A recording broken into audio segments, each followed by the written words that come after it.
Today we're going to be talking about how intentional breathing can really help you with whatever you're faced with in life. It's one of the main things that can help shift you out of different states, help get you to your goals, and help keep your relationships in the place where you'd like them at. Come on, let's talk about it. You can view your breath like a lever. Like you pull a lever down and then something happens. And that's kind of what happens when you intentionally breathe. You can go from a low state to a high state, or you can go from a high state to a low state. It just depends on how you're pulling that lever. For example, if let's say you're feeling anxious or something like that, which would kind of be like a lower state to be in, and then you start slowly breathing deeply into your diaphragm, and this slow breathing continues for, let's just say, 5 minutes. You intentionally breathe for 5 minutes. Within that 5 minutes, you have shifted your state. You may not be completely out of the fight or flight response that you were feeling, but the depth of it that you were in, you're no longer there. Like you're not as anxious, you're not as tense as you were, and that's just 5 minutes. So when you intentionally breathe, it can really shift all sorts of things for you. It can just start opening doors for you that you thought were just going to be closed forever.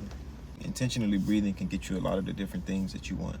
Let's just say you need to take some sort of action, but you're finding yourself overthinking and hesitating. You told yourself you were going to do it a week ago. This week's passed and you still haven't even started. It's crazy the things that happen with our minds when they're not on the same page as our body. We can literally have plans that never come to fruition because we didn't get our nervous system aligned with our goals. We just discussed it in our mind. We didn't make sure that our body was okay with whatever we wanted to do. And that's a mistake that we often make. We just think that, okay, if my mind says so, then that's what it's going to be. But we don't realize how big of a role our body, our nervous system, our internal state really plays into things. Because it's not just there for no reason. God put it inside of us for a reason. The things that are inside of you are harder to touch, harder to get to, because they tend to be more valuable.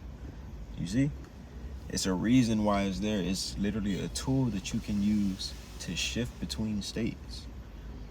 Our breathing is like the breath. It doesn't get enough credit. They should be teaching about this in schools or something. Like it's like, yeah, I've heard people say stuff like woo sour. Take a deep breath. What are you talking about? But they didn't really tell me why I needed to take a deep breath. They just said it in passing. Oh, take a deep breath. Calm down. Nobody actually explained to me how taking multiple deep breaths actually does calm you down. It helps you see more options in a situation. It helps expand your ability to be productive in any given situation. You'd be more of an asset to the team. You'd be less of a detriment to yourself. All because you've started intentionally breathing. But okay, let's say somebody gets you upset or annoyed in some sort of way. This isn't something that you have to just deal with. It's like, okay, yeah, you got to deal with it, but you don't have to suffer through it. You can nip it in the bud right then. You can, okay, wait a minute. This is not what I'm about to deal with. I'm annoyed, I'm upset, and I don't want to be. What are the options? First, you can try breathing. In for 5 seconds, out for 5 seconds. This will give you 5 breaths per minute. And this sort of breathing pattern can actually shift you from being in a low state into a high state, from sympathetic mode to parasympathetic mode, from fight or flight to rest and digest. It's literally just that simple. And another one that you can try is the 4-4-6 method. You breathe in for 4 seconds, you pause for 4 seconds, and then you exhale for 6 seconds. Try that for 3 rounds and then just see how your body's feeling. Or let's say that you're doing something for the first time. It may seem like fun to your mind, but to your nervous system is registering it as a problem. It's seeing, whoa, what is this? We've never done anything like this before. Why is this person trying to get us to do it now?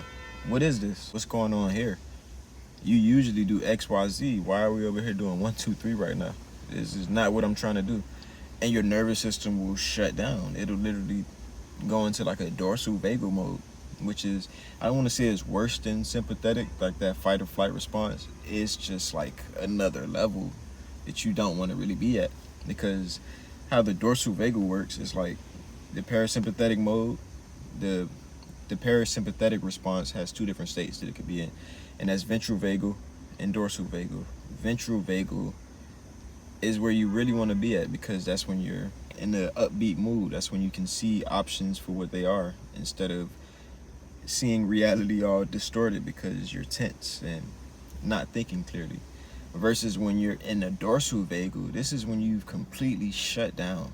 Something outside of you scared you to the point, or it scared your body to the point where it doesn't see action as the next smartest thing to do. The best thing that it can do right now in its mind is to just shut down and stop things. It's regrouping. Like the place where you bought it to, it feels like you're tripping. So it just shut completely down. It doesn't like what's going on. It's trying to keep you alive, regardless of if you can realize that or not. That's all it's trying to do. But yeah, so that fun new thing, it seems so cool for you to do, going to this new restaurant or going out of town, or let's say you're not the type of person that gets on planes, but now you want to get your passport and go somewhere. That's all going to come with some sort of resistance. And when you intentionally breathe through that resistance, it makes that resistance seem just a little silly. Like, wait, why was I scared just now? This is something that I could do. We've done bigger stuff than this in the past. We've done, like, what are we doing? Why are we afraid? Let's move forward. You can start having thoughts like these. You can start experiencing a way different reality just by the way that you intentionally breathe before you do whatever it is that you're going to do. It's like so many of us don't even realize, first, what regulation or dysregulation is, or two, that we are dysregulated. Dysregulation is pretty much when you're stuck in a state that's no longer suiting you. It's not helping you to be in this fight or flight state that you're in when you're planning to go out of town. It's like, why is that there?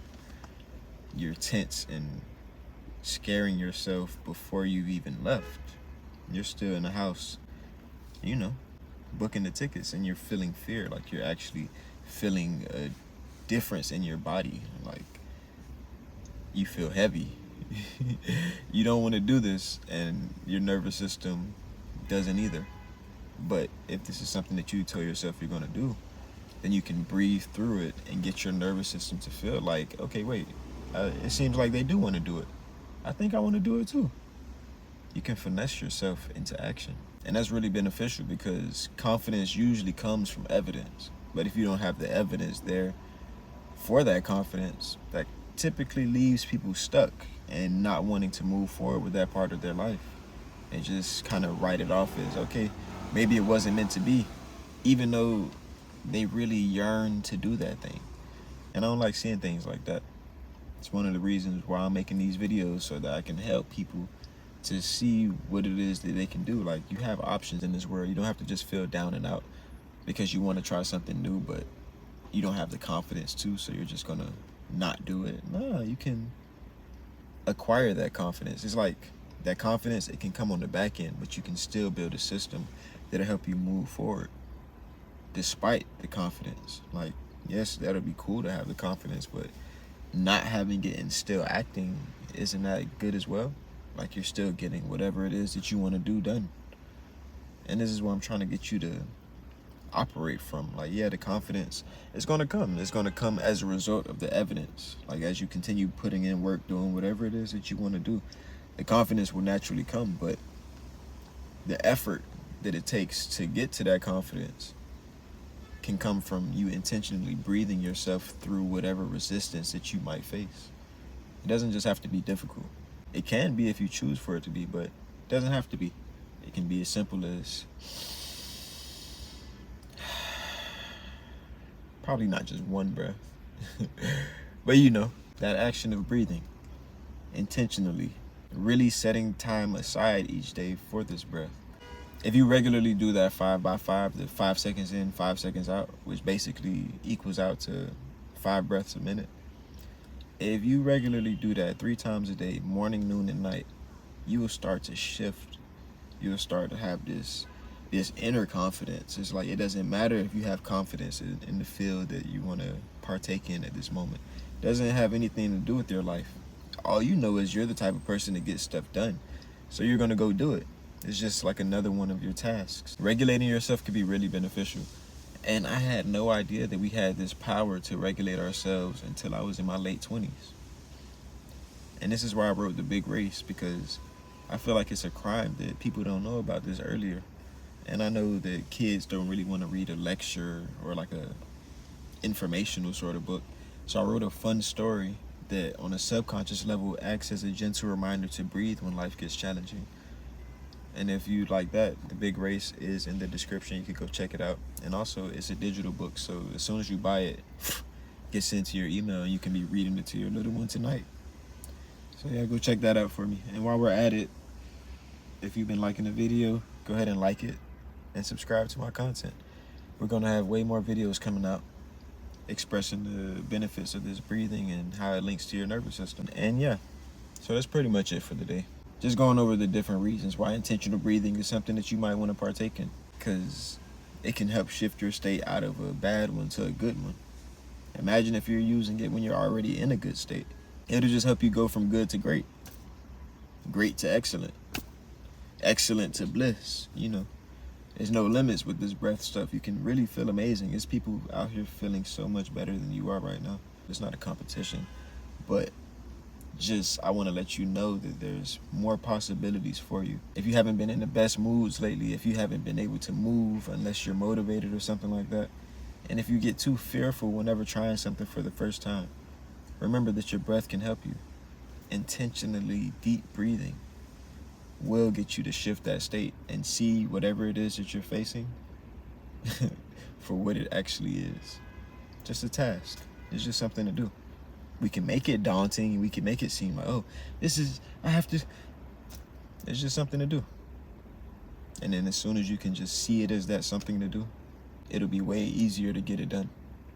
But I'm Brad, and this is LGTM Healing, where we get your mind right so you can go and get your money right.